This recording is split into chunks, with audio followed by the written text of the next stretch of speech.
안녕하세요. 하트앤서울 복음방송 주안의 하나 4부 시작합니다. 주안의 하나 4부는 책 읽는 그리스도인과 은혜의 설교, 성경의 인물들과 사건을 만나는 바이블 드라마가 준비되어 있습니다. 먼저 책 읽는 그리스도인으로 이어집니다.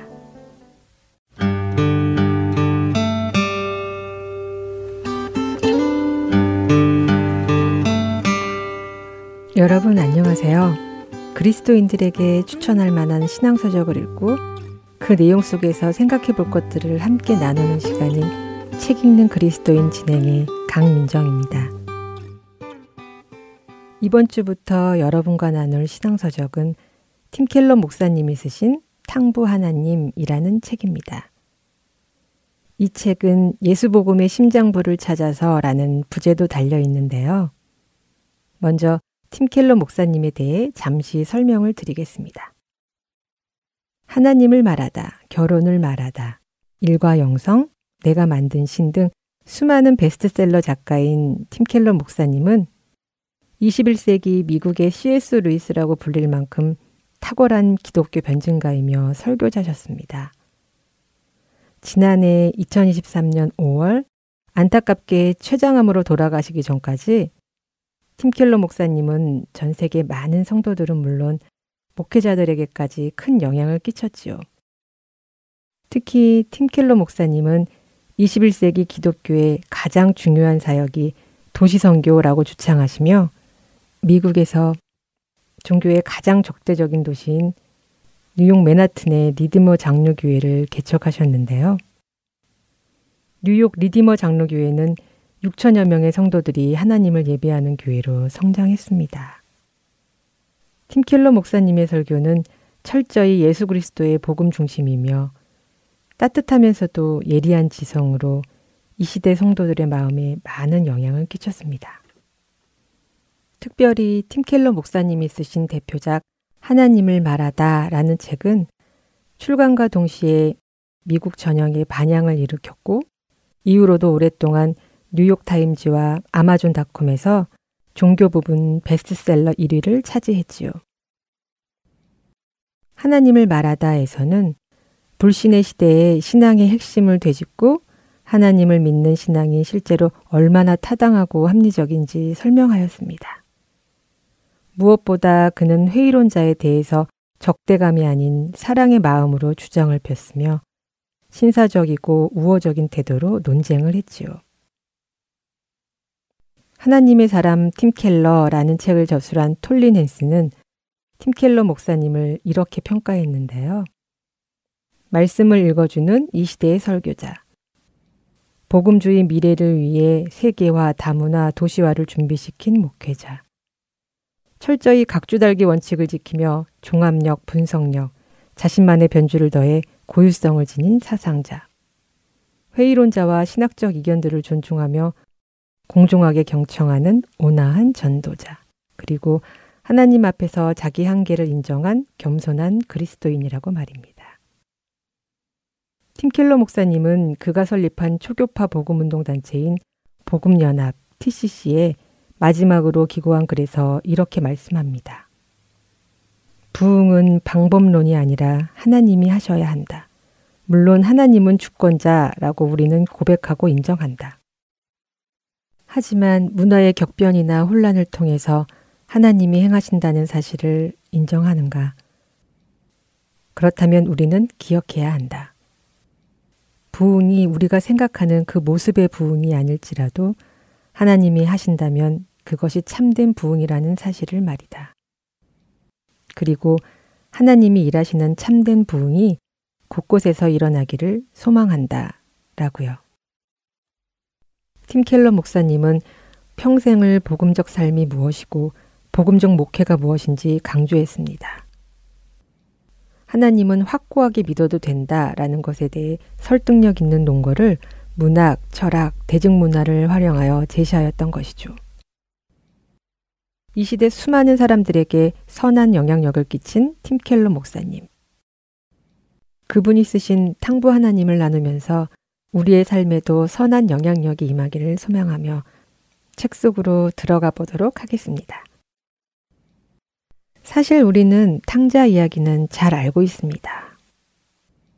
누가복음 15장에 기록된 돌아온 탕자의 이야기는 우리에게 아주 익숙한 이야기지요. 하지만 탕부라는 말은 쉽게 적응이 되지 않습니다. 탕자는 들어봤어도 탕부라는 말은 들어보지 못했지요. 탕자가 방탕한 아들이라면 탕부는 방탕한 아버지를 뜻할 텐데. 언뜻 굉장히 도발적인 제목으로 들리기도 하고 하나님을 모독하는 제목처럼 들리기도 하는데요. 하지만 팀 켈러 목사님의 설명을 들어보면 우리는 왜 팀 켈러 목사님이 그런 표현을 쓰시는지를 이해하게 될 것입니다. 책 제목에 있는 탕부 하나님의 탕자로 번역되는 프라디갈이라는 단어는 제멋대로 군다의 뜻이 아니라 무모할 정도로 씀씀이가 해프다, 남김없이 다 써버린다는 의미라고 목사님은 설명하고 있습니다. 그래서 우리를 사랑하시되 앞뒤 가리지 않고 기산하지 않고 아낌없이 다 주시는 사랑이 해픈 아버지라는 의미에서의 탕부 하나님이라고 칭한 것이지요. 말씀드린 대로 이 책은 누가복음 15장 11절에서 32절에 비유로 실려 있는 돌아온 탕자의 이야기를 팀 켈러 목사님이 재해석한 것입니다. 잘 아시는 것처럼 이 이야기는 아버지의 유산을 가지고 나가서 모두 탕진해버리지만 다시 아버지에게 돌아와 용서받는 아들에 관한 이야기이지요. 그런데 여러분은 이것이 오직 한 아들에 관한 이야기로 생각하시나요? 그렇게 탕자에게만 집중한다면 이 이야기의 진정한 메시지를 놓치는 것이라며 그 이야기의 배경부터 눈여겨보아야 한다고 팀 켈러 목사님은 말씀하고 있습니다. 누가복음 15장의 첫 두 구절에서 두 부류의 사람들을 만날 수 있습니다. 세리와 죄인들, 그리고 바리새인과 서기관들입니다. 여기에서 세리와 죄인들은 집 나간 둘째 아들 탕자를 상징하고 바리새인과 서기관들은 맏아들을 상징하고 있지요. 이 두 아들을 비교하며 살펴보아야 하는 것입니다. 이 책을 함께 나누며 나는 어떤 아들의 위치인지 생각해 보는 것도 의미가 있을 것 같습니다. 우리는 흔히 탕자의 이야기를 듣게 되면 자연스럽게 하나님을 떠났다가 다시 돌아온 탕자와 나를 동일시하게 생각하는 경우가 많이 있습니다. 멀리 떠나 있었던 나, 하나님을 잘 모르고 내 멋대로 살던 나, 그럼에도 불구하고 다시 찾아온 나를 받아주시는 하나님. 이렇게 생각하며 감격하고 감동하여 그 은혜에 눈물을 흘리곤 하지요. 하지만 우리에게 알려진 탕자 이야기라는 제목 대신에 팀 켈러 목사님은 잃어버린 두 아들의 비유라고 칭하십니다. 왜냐하면 이 비유는 둘째 아들뿐만 아니라 맏아들도 하나님의 무모할 정도의 은혜와 사랑의 대상이기 때문이죠. 사실 예수님께서 이 비유를 해주신 대상은 세리와 같은 죄인들이기보다 오히려 매사에 성경의 규정대로 살던 종교적인 바리새인들입니다. 팀 켈러 목사님은 예수님의 말씀이 향하는 곳이 부도덕한 외부인이 아니라 도덕적인 내부인이라고 말씀하고 있습니다. 쉽게 말해 겉으로 보았을 때 도덕적으로도 행실이 올바로 보이고 착한 일도 많이 하는 것 같고 선해 보이는 이미 오래전부터 교회를 다니고 있는 사람들에게 하시는 말씀이라는 것입니다. 어쩌면 이 책을 읽어가며 우리는 내가 선함 없고 질투 많은 그 맏아들이었구나 하고 깨닫게 될지도 모르겠습니다. 어찌되었든 우리는 두 아들 중에 하나일 수 있고 두 아들 모두일 수도 있습니다. 탕부 하나님, 이 책을 읽어가며 우리의 진짜 모습을 볼 수 있게 되기를 소망합니다. 책 읽는 그리스도인 오늘 순서를 마칩니다.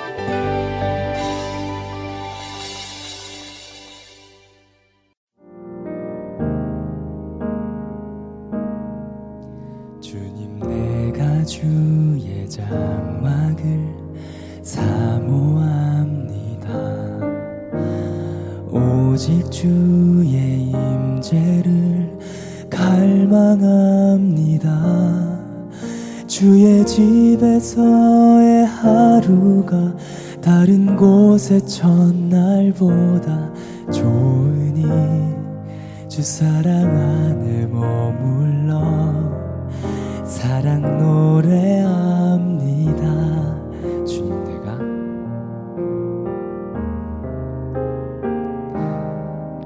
주님 내가 주의 장막을 사모합니다. 오직 주의 임재를 갈망합니다. 주의 집에서의 하루가 다른 곳의 첫날보다 좋으니 주 사랑 안에 머물러 사랑 노래합니다. 나의 평생에 단 한 가지 소원, 주의 아름다우심 보며 사랑 노래하는 것. 나의 왕 되신 주님의 얼굴 구하며 주 사랑 안에 머물러 사랑 노래합니다. 나의 평생에 단 한 가지 소원, 주의 아름다우심 보며 사랑 노래하는 것. 나의 왕 되신 주님의 얼굴 구하며 주 사랑 안에 머물러 사랑 노래합니다.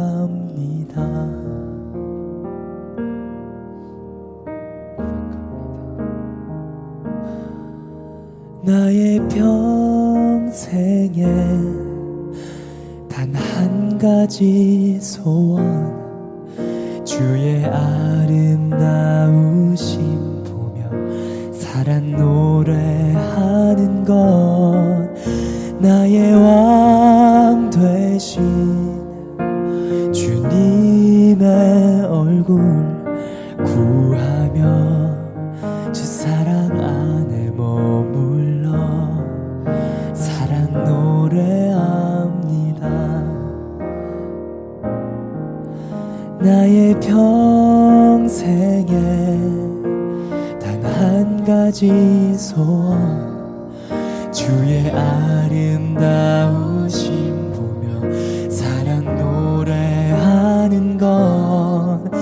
나의 왕 되신 주님의 얼굴 구하며 주 사랑 안에 머물러 사랑 노래합니다. 나의 평생에 단 한 가지 소원, 주의 아름다우심 보며 사랑 노래하는 것. 나의 왕 되신 주님의 얼굴 구하며 주 사랑 안에 머물러 사랑 노래합니다. 나의 평생에 단 한 가지 소원, 나의 평생에 단 한 가지 소원, 주의 아름다우심 보며 사랑 노래하는 것. 나의 왕 되신 주님의 얼굴을 구하며 주님의 얼굴 구하며 주 사랑 안에 머물러 사랑 노래합니다.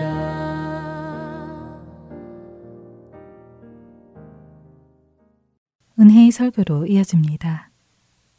오늘은 서울 주님의 십자가교회 서정곤 목사님께서 예수 하나님의 최고의 선물이라는 제목의 말씀 전해 주십니다. 은혜의 시간 되시길 바랍니다. 이사야서 9장 1절로부터 6절까지 말씀입니다. 제가 대표로 봉독하겠습니다. 전에 고통받던 자들에게는 흑암이 없으리로다. 옛적에는 여호와께서 스불론 땅과 납달리 땅이 멸시를 당하게 하셨더니 후에는 해변길과 요단 저쪽 이방의 갈릴리를 영화롭게 하셨느니라. 흑암에 행하던 백성이 큰 빛을 보고 사망의 그늘진 땅에 거주하던 자에게 빛이 비치도다. 주께서 이 나라를 창성하게 하시며 그 즐거움을 더하게 하셨으므로 추수하는 즐거움과 탈취물을 나눌 때의 즐거움 같이 그들이 주 앞에서 즐거워하오니 이는 그들이 무겁게 맨 멍에와 그들의 어깨의 채찍과 그 압제자의 막대기를 주께서 꺾으시되 미디안의 날과 같이 하셨음이니이다. 어지러이 싸우는 군인들의 신과 피 묻은 겉옷이 불에 섭같이 살라지리니 이는 한 아기가 우리에게 낳았고 한 아들을 우리에게 주신 바 되었으니 그의 어깨에는 정사를 메었고 그의 이름은 기묘자라 모사라 전능하신 하나님이라 영존하시는 아버지라 평강의 왕이라 할 것임이라. 아멘. 하나님, 이 시간 예수님이 이 땅에 오시기 전 700여 전에 이사야 선지자를 통해서 그 시대 사람들에게 말씀하셨던 그 예언의 말씀을 저희들이 펴니다. 이 말씀이 오늘을 우리를 사는 우리에게도 동일한 하나님의 메시지가 될 수 있도록 하나님 이 시간 우리의 마음을 하나님의 말씀 존전 앞에 무릎 꿇게 하여 주시옵소서. 예수님 귀하신 이름으로 기도합니다. 아멘. 오늘 우리가 읽은 이사야서 9장 말씀은 크리스마스를 예견하는 예언으로 유명한 말씀입니다. 예수님이 오시기 전에 700년 전에 하나님께서 이사야의 입을 통해서 예언을 하게 했는데 그것이 크리스마스 예언인 것입니다. 그리고 놀랍게도 그 당시에 사회적인 정황이 이사야 선지자가 살았던 그 시대 사회적인 정황이 오늘날 우리가 살고 있는 지금 정황하고 너무나 비슷합니다. 그때도 참 어두웠어요.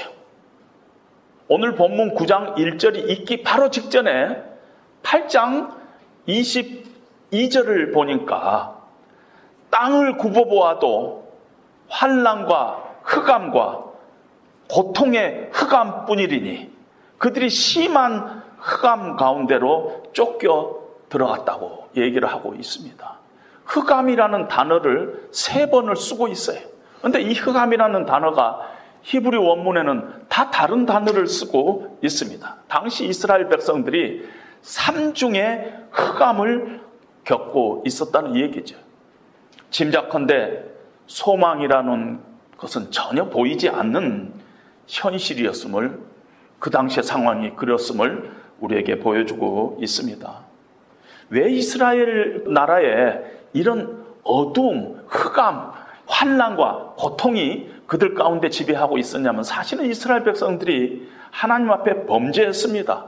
한마디로 표현하면 우상 숭배를 했어요. 하나님도 섬겼어요. 한 번도 하나님 버린 적이 없어요. 그런데 하나님 섬기면서 또 세상 신도 함께 섬겼습니다. 문제가 생기면은 늘 신접한 자와 마술사한테 가서 묻곤 했습니다. 그리고 일이 잘 안 풀리면은 하나님을 원망하고 저주했다고 바로 우리가 오늘 본문 9장 앞부분에 있습니다. 그들에게 하나님께서 징계가 내리고 또 환난이 내리고 하나님의 심판이 내려야 마땅한데 참 그들 가운데 기적적인 일이 벌어졌습니다. 9장 1절을 시작하면서 사실은 한 단어를 우리 한국 성경에는 번역을 안 했어요. 그것이 뭐냐면은 그럼에도 불구하고라는 히브리 단어를 번역을 생략했어요. 그럼에도 불구하고 그렇게 하나님 앞에 범죄하고 흑암 가운데서 헤매는 것이 마땅한 그들에게 기적과 같은 일이 일어났어요. 9장 1절에 보니까 전에 고통받던 자들에게는 흑암이 없어지리라. 스불론 땅, 납달리 땅, 이방의 갈릴리 지역이 그동안 멸시를 당해왔는데 영화롭게 하셨다. 2절에 보니까 사망의 그늘진 땅에 거주하던 흑암 가운데 살던 그 백성들이 큰 빛을 보았고 그들에게 그 빛이 비쳤다. 3절에 보니까 하나님께서 이 나라를 창성하게 하시며 즐거움을 더하게 하시니 그들이 주 앞에서 즐거워했다. 완전히 기적적인 일, 역전이 그들 가운데 벌어지고 있습니다. 특별히 오늘 본문에 보니까 스불론과 납달리 땅이 그 중에서 특별히 멸시를 당하다가 영화롭게 되었다 하고 얘기를 하고 있는데, 스불론과 납달리 땅은 이스라엘이라는 나라의 북쪽에 있는 땅입니다. 북쪽 지방에 있어요. 스불론과 납달리 땅. 그 밑에는 사마리아가 있고 그 밑에는 유다가 있어요. 그러니까 제일 북쪽에 있었어요. 그래서 지리적으로 늘 외세의 침략을 받았습니다. 그래서 아수르한테 제일 먼저 망한 것도 스불론과 납달리 땅이었어요. 아수르, 그 다음에 바벨론, 바사, 시리아, 모든 외세는 저 북쪽에서부터 이렇게 침범해 왔었는데, 그때마다 스불론과 납달리 땅은 외세의 침략을 당하고 피가 섞이고, 또 그 후에는 또 이방 문화에 그들이 섞여가지고 익숙해지고, 이런 지금 상황에 놓인 땅이 스불론과 납달리 땅입니다. 갈릴리, 우리가 잘 아는 갈릴리가 스불론과 납달리 땅에 붙어있는 지역입니다. 같은 지역이에요. 그런데 특별히 갈릴리를 오늘 이 성경에 보니까 이방의 갈릴리라 그랬어요. 이방의 갈릴리라 그런 이유가 있습니다. 열왕기상 9장 11절에 보면은 그 당시에 솔로몬이 성전을 지은데 백향목으로 지으는데 이스라엘에서는 백향목이 나오지가 않아요. 그래서 두로왕 히람에게서 백향목을 얻어다가 솔로몬 성전을 짓게 됩니다. 그 대신 솔로몬이 이 두로왕 히람에게 갈릴리에 있는 성읍 20곳을 히람에게 줍니다. 그리고 성경에 보니까 히람이 자기한테 준 이스케 성을 이렇게 돌아보니까 별로 쓸모가 없는 것 같아가지고 아주 화를 내며 불평하는 장면이 나옵니다. 이스케 성읍 좋지만은 이게 별 볼 일이 없네 하면서 불평한 장면이 나옵니다. 그래서 갈릴리를 이방의 갈릴리를 하는 거예요. 갈릴리에 적어도 성읍 20개는 이방 것이에요. 그리고 갈릴리도 또 스불론과 납달리 땅과 비슷한 지역에 있어가지고 늘 외세 침입을 당했던 것입니다. 사실은 스불론과 납달리 땅, 갈릴리 땅은 하나님의 약속의 땅이었어요. 그런데 쓸모없는 땅이에요. 천대받은 땅이에요. 그것이 스불론과 납달리와 갈릴리였습니다. 그래서 요한복음 7장에 보면은 사람들이 이렇게 이야기합니다. 그리스도가 어찌 갈릴리에서 나오겠느냐? 갈릴리 같은 지역에서 어떻게 그리스도가 나오겠느냐? 하고 이야기하는 이유가 갈릴리를 아주 깔보고 멸시하던 지역이었다는 것입니다. 그렇게 멸시를 당하고 어둠이 짙게 깔려 있었던 그 땅, 그 백성들에게, 흑암에 쌓였던 그 백성들에게 빛이 비치고 빛이 찾아오고 그들을 하나님께서 영화롭게 하고 또 창성하게 했다고 오늘 성경이 얘기를 하고 있습니다. 그런데 이들에게 기적과 같은 일이 일어났어요. 근데 어떻게 이런 기적과 같은 일이 일어났느냐면은 오늘 우리가 읽진 않았지만 7절에 하나님의 열심 때문이었다 하고 얘기합니다. 하나님께서 하나님의 열심이 이 일을 이루시리라 하면서 예언을 합니다. 하나님께서 뭘 애써서 막 열심히 해갖고 뭘 한다는 그런 뜻이 아닙니다. 열심이라는 뜻은. 열심이라는 뜻은 어떤 면에서 하나님의 사랑, 하나님이 너무 사랑해서 이 일을 이루실 것이라는 거예요.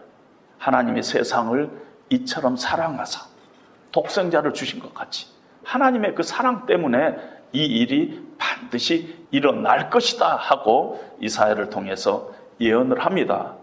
그런데 그 하나님의 열심을 통해서 일어난 일이 어떠한 방식으로 일어나냐면은 하나님께서 한 아이를 우리에게 낳게 하시고 그 한 아들을 하나님께서 우리한테 주신 바 되는데 그의 이름은 기묘자라, 모사라, 전능하신 하나님이라, 영존하신 아버지라, 평강의 왕이라.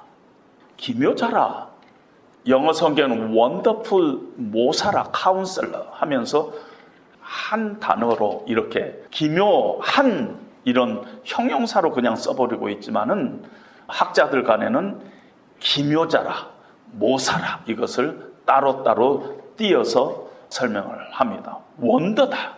하나님은 정말 기묘하신 분이다. 그 아이의 이름이 원더라는 것이에요. 그런데 성경에 보면은 기묘자를 얘기할 때 54번이나 하나님 앞에 쓰고 있습니다. 그의 모략과 그의 경영은 기묘하다, 기이하다. 삼손의 아버지가 하나님 앞에 하나님의 이름을 묻자 하나님께서 내 이름은 기묘자라 하고 얘기를 합니다. 신묘막측한 거예요. 이름이, 하나님의 이름이. 그 아이의 이름이 기묘자라는 것이. 그런데요, 가만히 생각하면은 기묘자가 맞아요. 하나님이 인간이 되셨어요. 무한하신 하나님이, 이 우주를 창조하신 하나님이 유한한 인간의 역사 속에 들어오는 것이 얼마나 기묘한 일이에요. 우리가 상상이나 할 수 있는 일입니까? 하나님의 아들이, 만왕의 왕, 만유의 주이신 예수님이 인간의 몸을 입고 우리 가운데 와서서 무릎을 꿇고 우리의 발을 씻어 주셨어요. 이게 무슨 일이냐는 거예요. 그냥 기묘한 일 아닙니까? 죄인된 내가 마땅히 죽어야 할 그 자리에 하나님이 대신 우리의 저주를 짊어지고 십자가에서 죽으신 이 일이 너무나 기묘해가지고 설명할 방법이 없어요. 그래서 사람들은 이 기묘한 일을 설명을 하면서 은혜로다, 은혜로다, 이것밖에 설명을 할 수가 없게 된 것입니다. 세상에 수많은 문제들이 있습니다. 그 문제를 해결하는 방법도 여러 가지가 있지만 예수님만이 열면 닫을 사람이 없고 닫으면 열 자가 없는 천국의 열쇠를 지신 분이 바로 예수님이에요. 계시록에는 다윗의 열쇠를 예수님이 주었다고 얘기를 하고 있습니다. 또한 예수님의 이름은 Almighty God, 전능하신 하나님이다. 그 어린 아이의 이름이 전능하신 하나님이라는 것이. 이 전능하신 하나님을 얘기하면서 바로 그 직전의 4절에 무겁게 맨 멍에와 그들의 어깨의 채찍과 그 압제자의 막대기를 주께서 꺾으시되 미디안의 날과 같이 하셨다. 전능하신 하나님인데 미디안의 날과 같이 하시는 분이라는 것을 우리에게 암시하고 있습니다. 미디안의 날은 우리가 바로 기드온을 생각할 수 있습니다. 기드온이 어떻게 전능하신 하나님을 힘입어 미디안의 정쟁에서 승리했습니까? 미디안은 당시의 성경에 보니까 얼마나 숫자가 많으냐면은 메뚜기 떼 같이 많았다고 하고 바다의 모래처럼, 해변의 모래처럼 그 수가 엄청났다고 얘기를 합니다. 그런데 이스라엘은 고작 300명 가지고 이 싸움을 하게 됩니다. 싸워봤자 지는 싸움이에요. 근데 하나님께서는 참 묘하게 처음에 3,200명이 이렇게 지원을 했는데 그 중에 2,200명은 집으로 돌려보내고 10,000명 남았는데 10,000명 중에서 하나님께서 기드온에게 무릎을 꿇고 물 먹는 자하고 또 개처럼 이렇게 손으로 물을 떠가지고 핥아서 먹는 사람하고 이렇게 나누라 했더니 무릎을 꿇고 먹는 사람이 9,700명, 개처럼 핥아서 먹는 사람이 300명, 9,700명 집으로 보내라. 300명 가지고 미디안을 대적하게 합니다. 기습작전을 하는데 무기가 횃불과 항아리였어요. 기습작전에 가장 불필요하고 가장 해롭고 가장 네거티브한 그 무기, 칼도 아니고 몰래 칼 숨겨가지고 기습해야죠. 그 무기를 가지고 싸우게 합니다. 아무 쓸모없는 도움이 안 되는 거 가지고 하나님 싸우게 합니다. 여러분, 세상은요, 힘이 이기는 세상이에요. 이 세상의 평화의 기초는 힘이에요. 그런데 이 힘이 흔들거리면 평화가 흔들거려요. 근데 하나님의 방법은, 참 하나님의 이 모략은 아이예요. 아이가 뭘 하겠어요? 아주 낮아짐, 연약함, 한 아이 300명, 횃불과 항아리, 이게 하나님의 방법이라는 것입니다. 전능하신 하나님이 이러한 방법으로 우리에게 다가오시고 있다는 것입니다. 기독교는요, 강보에 쌓인 이 어린 아이가 전능하신 하나님이라는 것을 고백하는 것입니다. 뿐만 아니라 이 아이가 영존하시는 아버지라는 것이에요. 우리는 아버지의 상이 여러 가지 다른 상을 갖고 있지만 이스라엘 백성들에게는 아버지는 늘 보호자요, 후원자였어요. 내 손을 잡고 끝까지 놓지 않으신 분이 아버지였어요. 예수님이 영존하신 아버지예요. 알파와 오메가에 시작한 것을 반드시 끝을 이루시는 영존하신 아버지가 이 어린 아이라는 것이, 어린 아이가 우리의 영존하신 아버지라는 것입니다. 믿어지지가 않죠. 평강의 왕이다. 프린스 오브 피스. 여러분, 이스라엘 백성들이, 유대인들이 인사할 때 제일 먼저 뭐예요? 샬롬, 평강이 있으라 하는 거 아닙니까? 세상 안에는 평안이 없어요. 그래서 늘 평안하세요, 샬롬을 빌면서 우리가 만나는 것입니다. 복음성가처럼 세상은 평안 원하지만 전쟁의 소문만 더 늘어가고 있는 것이 우리의 현실입니다. 연일 텔레비를 보면은 팔레스타인 지역의 참혹한 전쟁의 상처들을 우리가 볼 수가 있었어요. 쉽게 끝나지 않을 것이에요. 왜? 하마스의 목표는, 최종 목표는 이스라엘이라는 나라를 멸망시키는 거예요. 이스라엘의 이번 전쟁의 최종 목표는 하마스를 완전히 없애버리는 거예요. 둘 사이에 너무 간격이 크죠. 전쟁은 쉽지 않을 것입니다. 참 평안이 없어요. 우리 안에도 왜 평안이 없느냐면 우리 가운데 아직도 우리 마음속에 미움이 있고 분노가 있고 그것이 해결이 안 된다면 우리의 심령 가운데 우리 안에서 벌써 평화가 없는 것이에요. 세상의 평화를 논하기 전에. 그런데 이 평화가 언제 찾아오냐면은 하나님을 진정으로 만날 때 우리 가운데 평화가 찾아옵니다. 평화로다. 하늘 위에서 내려오네. 하나님에게서 온 것입니다. 하나님을 내 인생의 주인으로 모시고 정말 하나님을 내 삶의 왕 중에 왕으로 우리가 고백하고 살아간다면 하나님이 갖고 있는 그 평화가, 그 평강이 우리 가운데로 찾아오게 되어 있다는 것입니다. 누가복음 2장에 보면은 천사들이 목자들에게 나타나서 내가 온 백성에게 미칠 큰 기쁨의 소식을 너에게 전하노라. 오늘 다윗의 동네에 너희를 위하여 구주가 나셨으니 곧 그리스도 주는 바로 하나님의 그리스도 주 하나님이시니라. 그럴 때 호련히 수많은 천군이 그 천사와 함께 하나님을 찬송하면서 이르되 지극히 높은 곳에는 하나님께 영광이요 땅에서는 하나님이 기뻐하신 사람들 중에 평화로다.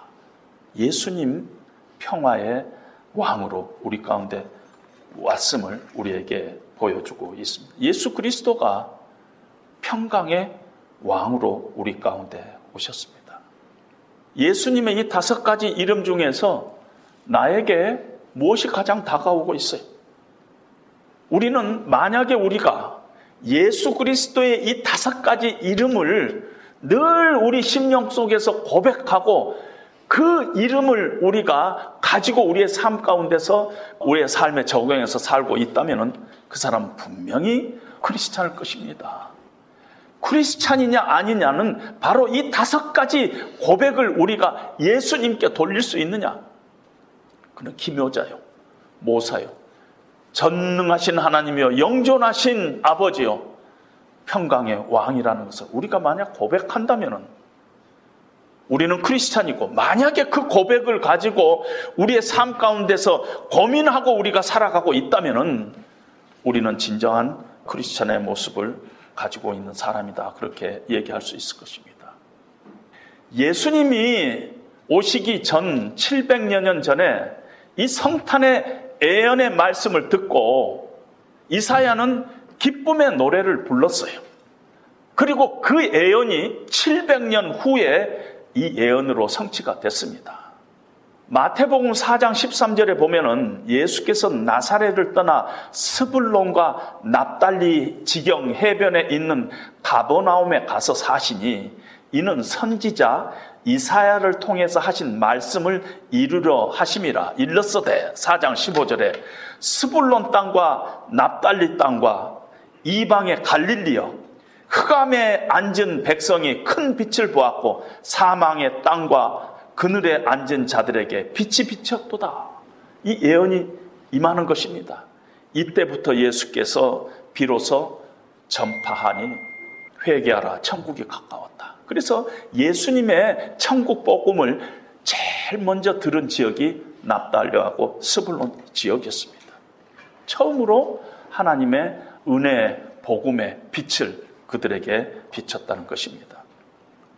저는 이사야서의 이 예언의 말씀이 700년 전에 이루어졌고 2000년 후에 우리 가운데서 지금 우리가 예수님의 성탄절을, 예수님이 이 땅에 오신 날을 우리가 지금 기념하고 기억하고 찬양하고 축복하고 있는 이 이사야의 모든 예언의 말씀이 반드시 이루어지리라고 생각합니다. 왜냐 하면은 하나님의 열심히 일을 이루시기 때문에, 내 노력이 아니라 하나님의 열심히 이 일을 이루실 것이라는 것입니다.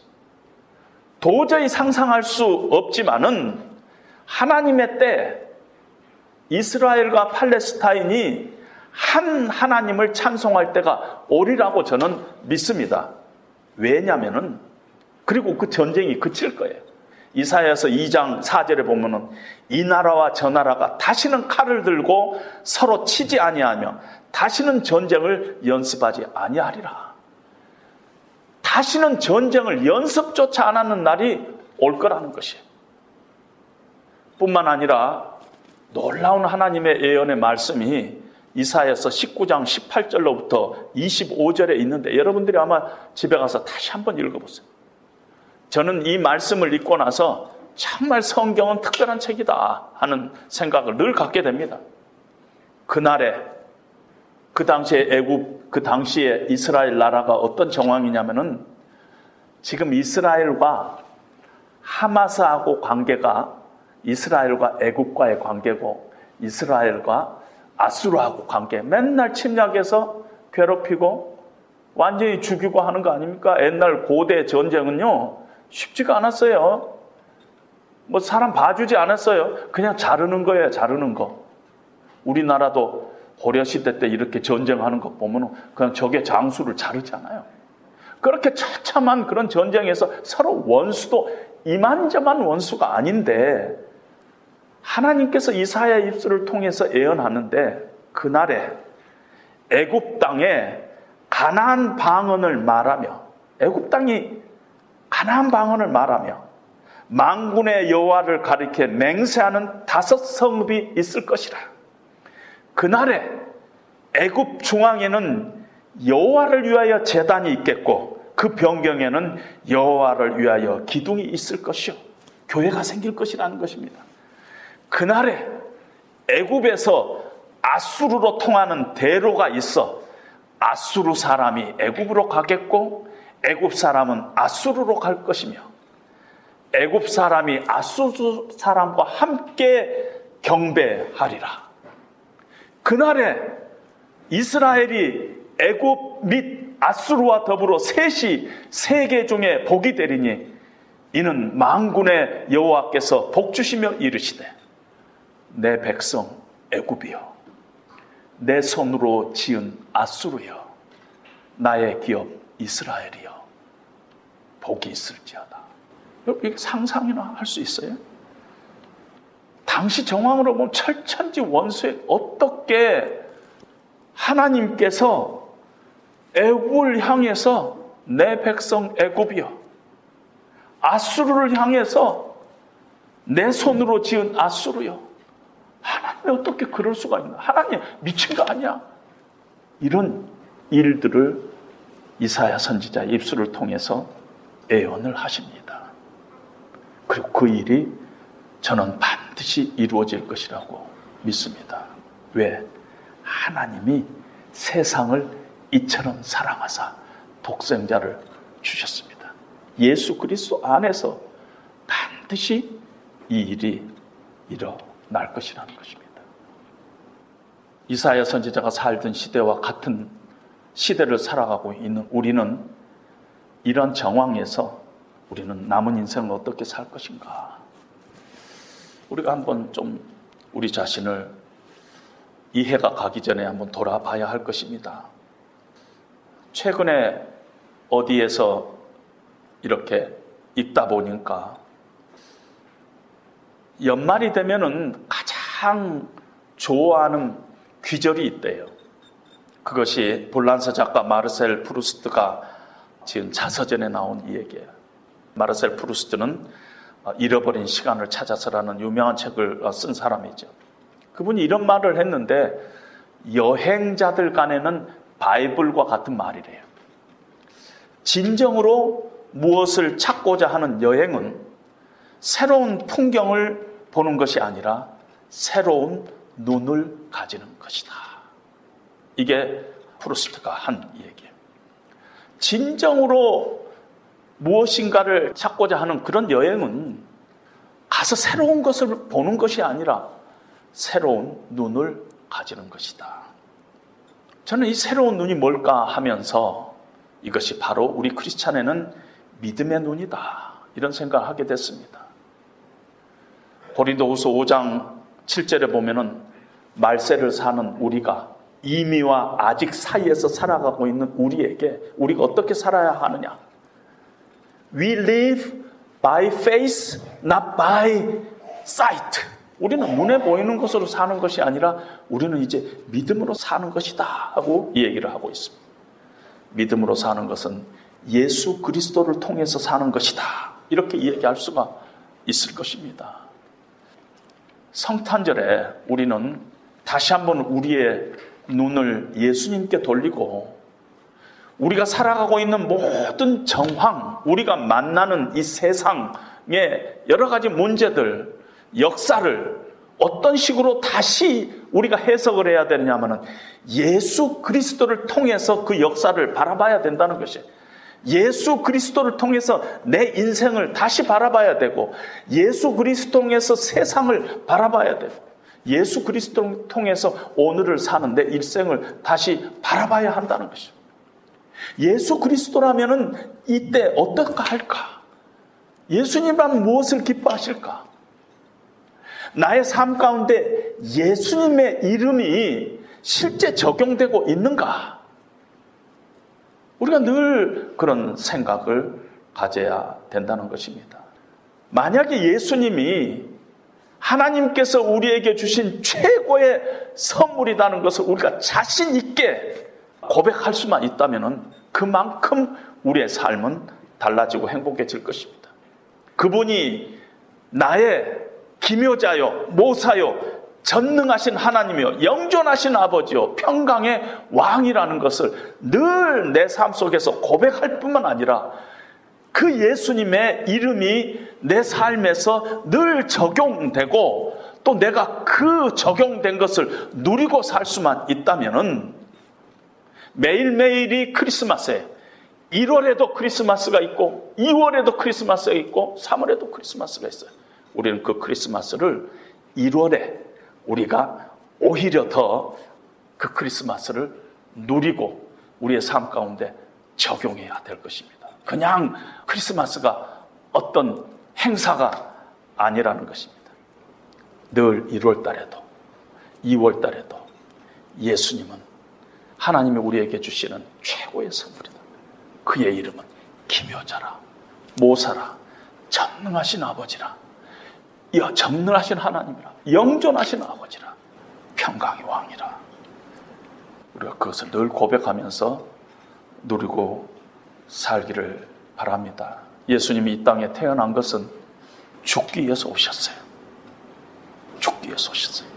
죄와 허물로 저주받고 심판받아 마땅한 우리를 구원하시기 위해서 예수님께서 우리 대신 십자가를 지고 저주가 되기 위해서, 그 대신 우리를 하나님 앞에 의롭단 자로 세우기 위해서 우리의 죄와 수치와 실패를 십자가의 피로 덮으시고 우리를 성도로 삼으시고 우리를 빛의 자원으로 삼으신 그것을 위해서 예수님께서 이 땅에 태어나신 것입니다. 그래서 우리는 그 주님의 은혜를 늘 기억하면서 어떻게 쓰든지 빛의 자녀로서 이 땅에서 살아가야 할 책임이 우리 가운데 있음을 우리는 늘 잊지 말아야 할 것입니다. 오늘 성찬을 통해서 또 우리는 다시 한번 예수님께서 이 땅에 태어나신 것은 우리를 죄 가운데서 구원하셔서 성도로 부르시기 위해서 우리를 위해서 이 세상에 오셨다는 것을 다시 기억하는 귀한 시간 되시기를 바랍니다.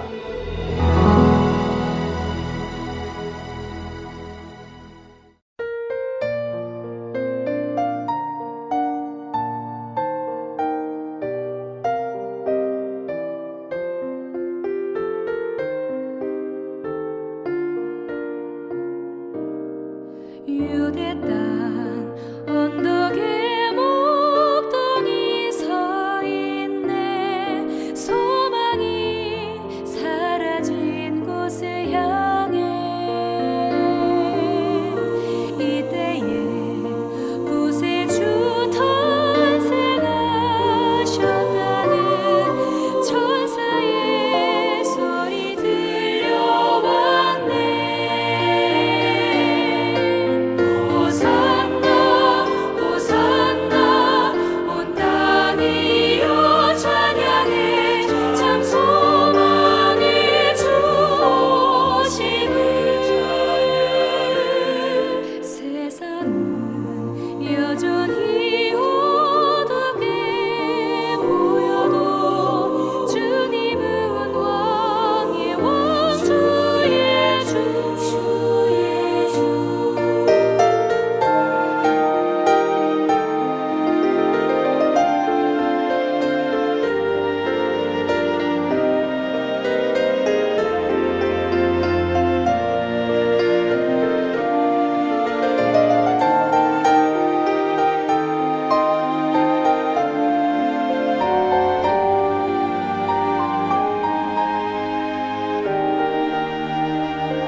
나는 소리요 빈들에서 외치는 소리요 주의 길을 곧게 하라고 광야에서 외치는 자의 소리.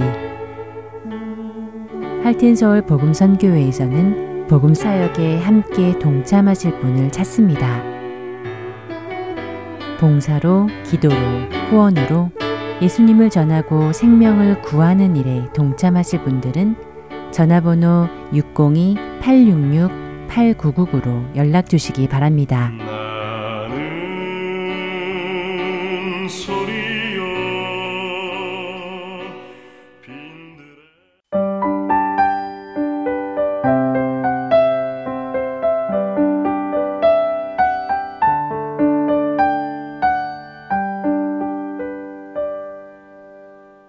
성경 속의 인물들과 사건을 만나는 바이블 드라마로 이어집니다.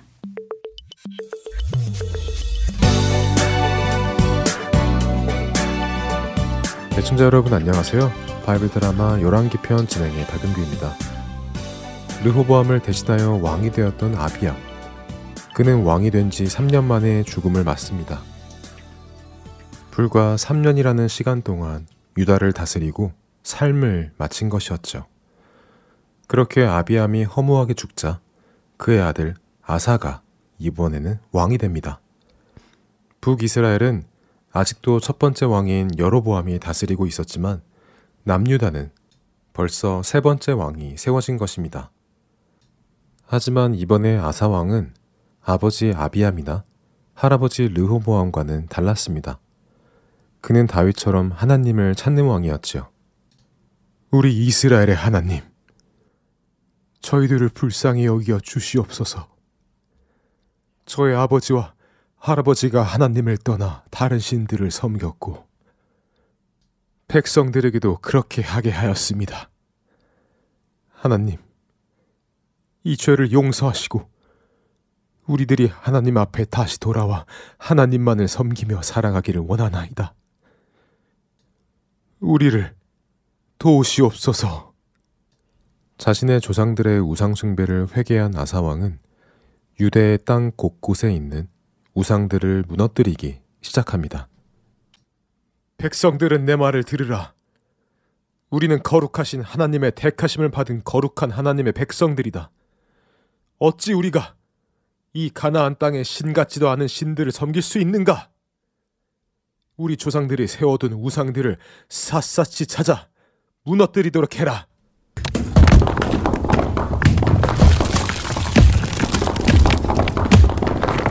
아사왕의 인도 아래에 유대 땅의 우상들이 무너지기 시작했습니다. 하나님이 보시기에 기쁜 일이 아사왕을 통해 유대 땅에 일어나기 시작했지요. 유대 땅을 깨끗게 하겠다는 아사왕의 신념은 대단했습니다. 아사왕이시여, 말씀드리기 어려운 일이 있습니다. 무슨 일인가? 어려운 일이라니. 걱정하지 말고 어서 말해 보시게. 다름이 아니오라. 저희가 유대 땅의 우상들을 제거하고 있지 않습니까? 그렇지. 그런데 우상을 제거하는데 무슨 문제라도 생겼다는 것인가? 네, 아뢰옵기 황송하오나 우상을 제거하다 보니 왕의 어머니이신 대우에게도 우상이 하나 있는데 차마 저희가 제거하지 못하고 있습니다. 아니, 뭐라고? 내 어머니도 우상을 가지고 있다고? 아사왕은 그 소식을 듣고 급히 자신의 어머니인 마아가 태우를 찾아갑니다. 어머니, 아사이옵니다. 제가 좀 뵙기를 원합니다. 무슨 일이요? 왕께서 이곳을 다 찾으시고. 제가 듣기로 어머니에게 우상이 있다고 하던데 그것이 정말입니까? 아세라상을 말씀하시는 것이군요. 네, 내가 만들었죠. 우리 아세라의 신께서 우리에게 풍요를 약속해 주시는 신이시니까요. 우리 유대 땅을 풍요롭게 해주실 것입니다. 그러니 왕께서도 듣기 싫습니다. 그만하시죠, 어머니. 아니 어찌 여호와 하나님의 나라 유대의 태우로서 하나님이 아닌 이방의 여신을 섬길 수 있습니까? 너무도 부끄럽습니다. 당장 그 아세라 상을 내치도록 하십시오. 아니, 아세라 상을 내치라니요. 아세라 신께서 노여워하셔서 우리에게 풍요를 거두어 가시며 어쩌시려고 그런 망발을 하십니까? 망발은 어머니가 하고 계십니다. 어머니는 어찌 아세라 신이 노하는 것은 염려하시면서도 여호와 하나님께서 노하시는 것은 모르십니까? 답답하군요. 어머니께서 직접 아세라 상을 내치지 못하신다면 제가 할 수밖에 없습니다. 여봐라. 어서 저 태우에게 있는 혐오스러운 아세라 상을 찍어 부숴버리도록 해라. 그리고 그것들을 예루살렘 성 바깥으로 가지고 나가 기드론 시냇가에서 불살라 없애도록 해라. 네.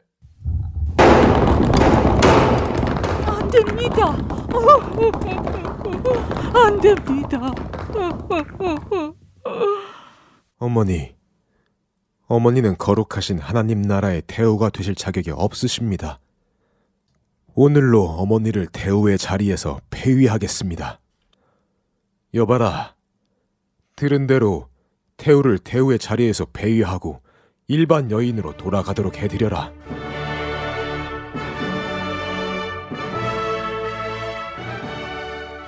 하나님을 향한 아사왕의 충성심은 대단했습니다. 자신의 어머니가 아세라상을 만들어 섬긴 것을 두고 태우의 자리에서 패할 정도였습니다. 아사왕은 어머니가 만들었던 아세라상을 찍어 거룩한 예루살렘 성 밖으로 나아가 기드론 시냇가에 두고 그곳에서 불살라 없앴습니다. 이처럼 하나님을 위해 유대의 우상들을 찍어 없앤 아사왕. 그런데 한 가지 아쉬운 점이 있었습니다. 그가 우상들을 없애기는 했지만 우상을 섬기는 그 산당들은 그대로 두었다는 것입니다. 그럼에도 그의 마음은 하나님을 향해 있었고 하나님께서는 그런 아사왕을 유대의 왕으로 41년이나 다스리도록 은혜를 베풀어 주셨습니다. 하지만 그의 인생 끝에 가서 그의 믿음이 약해졌습니다. 그는 북이스라엘의 왕 바하사가 남유다를 공격하려 하자 하나님께 도움을 구하기보다는 아람 왕에게 많은 은과 금을 바치며 도움을 요청했지요. 그것은 아사 왕의 오점으로 남았습니다. 바이블 드라마 열왕기편 다음 시간에 뵙겠습니다. 안녕히 계세요.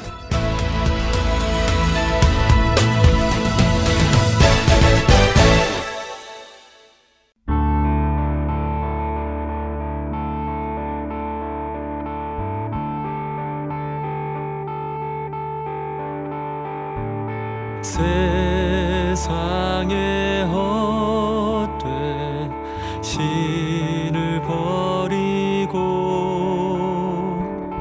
하나님 이름 높여 기리세 온 천하 백성 모두 나와서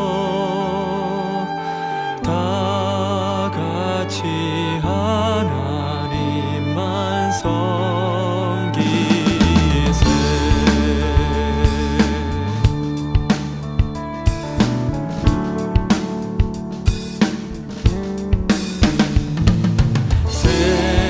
세상에 헛된 우상 버리고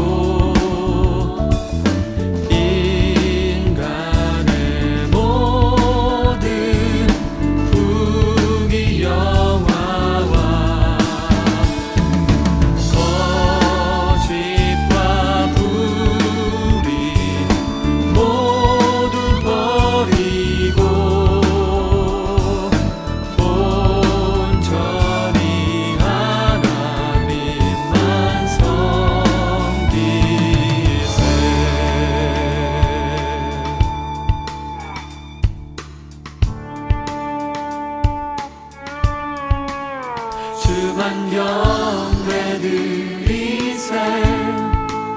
주만 경배 드리세 예수 세상의 중심 되신 주님 주만 경배 드리세 주만 경배 드리세 예수 세상의 중심 되신 주님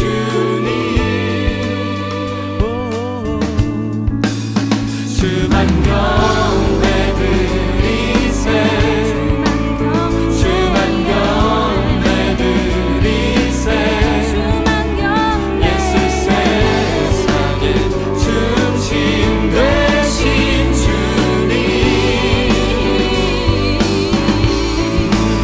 주만 경배 드리세 주만 경배 드리세 예수 세상의 중심 되신 주님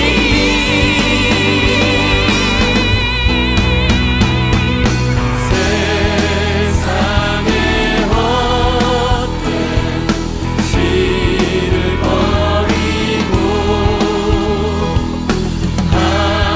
하나님 이름 높여 기리세 온 천하 백성 모두 나와서 다 같이 하나님만 섬기세 온 천하 백성 모두 나와서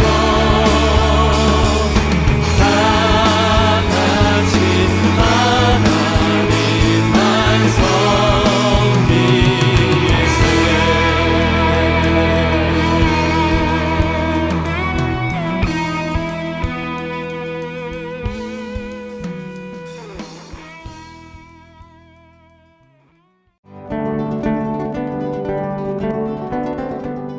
주안의 하나 4부 준비된 순서는 여기까지입니다. 언제나 주님의 임재 안에 거하시는 우리 모두가 되길 소망합니다. 다음 시간에 다시 찾아오겠습니다. 안녕히 계세요. 고맙습니다.